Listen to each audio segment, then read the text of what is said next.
દાહોદ પોલીસે બિલ્ડર કુતબી રાવતનો 6 દિવસનો રિમાન્ડ મેળવ્યા। દાહોદના ચકચારીક જમીનના નકલી એને હુકમ મામલે સૌપ્રથમ ફરિયાદ મે 2024માં નોંધાઈ હતી અને નામાંકિત બિલ્ડર અને જમીન દલાલોની ધરપકડનો સિલસિલો શરૂ થયો હતો, પરંતુ ફરિયાદ સમયથી જ દાહોદ છોડી વિદેશ ભાગી ગયેલા બિલ્ડર કુતબી રાવતની અલગ અલગ દેશમાં રહી વકીલ મારફત સેશન કોર્ટ અને હાઈકોર્ટમાં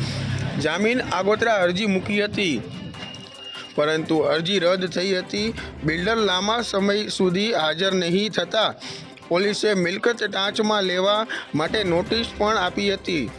તે દરમિયાન કુતબી રાવતે સુપ્રીમ કોર્ટના દ્વાર ખખડાવ્યા હતા, જેમાં સુપ્રીમે વચગાળાની રાહત આપી ધરપકડ નહીં કરવાનો અને પોલીસ તપાસમાં સહયોગ આપવાનો હુકમ કર્યો હતો, પરંતુ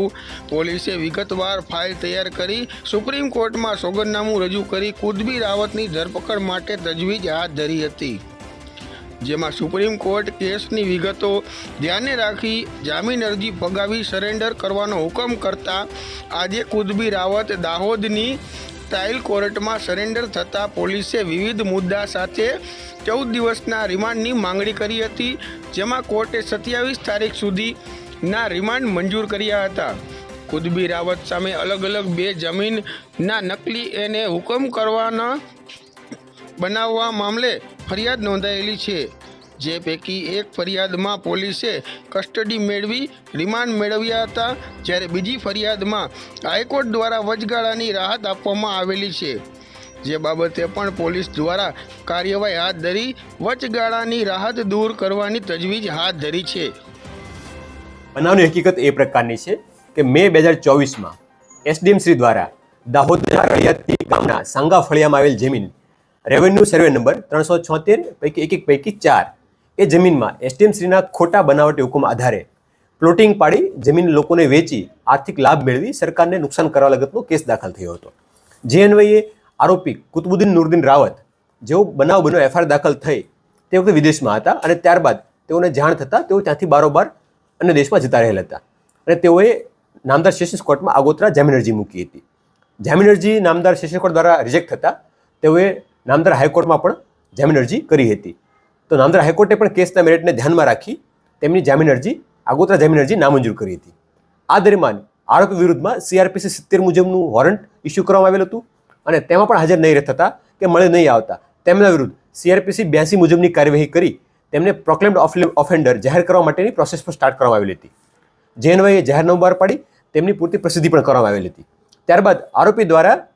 નામદાર હાઈકોર્ટના આગોતરા જામીન નામંજૂર કરવાના હુકમ સામે નામદાર સુપ્રીમ કોર્ટમાં અરજી કરી હતી અને સુપ્રીમ કોર્ટમાં તેમને પ્રથમ તારીખની અંદર અટક નહીં કરવા માટે વચગાળાની રાહત આપવામાં આવી હતી, જે બાદ પોલીસ દ્વારા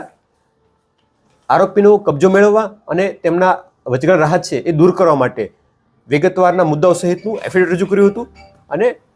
નામદાર સુપ્રીમ કોર્ટમાં એ બાબતે રજૂઆત કરવામાં આવી હતી। એ તમામ રજૂઆતને ધ્યાનમાં લઈ નામદાર સુપ્રીમ કોર્ટ દ્વારા જે આગોતરા જામીન અરજી અન્વયે રાહત આપી હતી એ રાહતને દૂર કરી તેમની આગોતરા જામીન અરજી મેરિટના આધારે ડિસમિસ કરવામાં આવેલી છે અને આજરોજ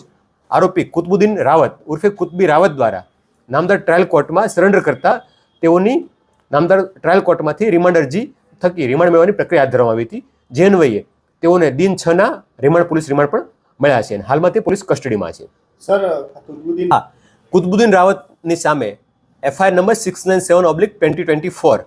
આ ગુનામાં આજે નામદાર સુપ્રીમ કોર્ટમાંથી ઓર્ડરના આધારે તેમની ધરપકડ થઈ છે। આ સિવાય અન્ય ગુનામાં પણ તેઓનું આરોપી તરીકે સંડોવણી સામે આવેલી છે, જેમાં પણ તેઓને નામદાર સેશન્સ કોર્ટ દ્વારા જામીન અરજી રિજેક્ટ કરવામાં આવી છે અને નામદાર હાઈકોર્ટ દ્વારા તેમને વચગાળાની રાહત આપવામાં આવેલી છે, જે અંગે પણ કાયદેસરની એફિડેવિટ કે જરૂરી પત્રવ્યવહાર દ્વારા અને કોર્ટમાં રજૂઆત કરી અને એ પણ દૂર કરવા માટેની આગળની કાયદેસરની કાર્યવાહી હાથ ધરવામાં આવશે।